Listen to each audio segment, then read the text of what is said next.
وهو لو خرج كل يوم وجه مش هيحس بملل. قلت لها عندك حق، ربنا يهديه، بس حتى لو هيروح مع أصحابه النادي ده حتى صاحب عمره لما بيطلبه عشان يقعد معاه شوية مش بيرضى يروح له. قالت لي يمكن يكون بسبب إن طنط توفت ولا حاجة، يمكن يكون ده فعلا اللي مأثر عليه. قلت لها مش عارف، جايز.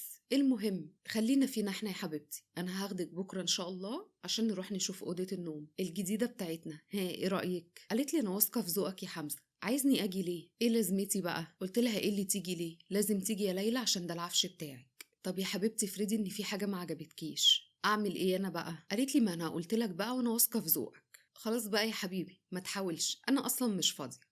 المهم خلصت يومي معاها ورجعت على البيت، لقيت بابا بيتكلم في التليفون وبيقول طيب خلاص انا لازم اشوفك بقى عشان بجد نفسي نتقابل، وكمان عشان اجي اتقدم لك، يعني عايز اجي البيت من بابه. واول ما شافني قال طيب خلاص انا هقفل دلوقتي وبعد كده هبقى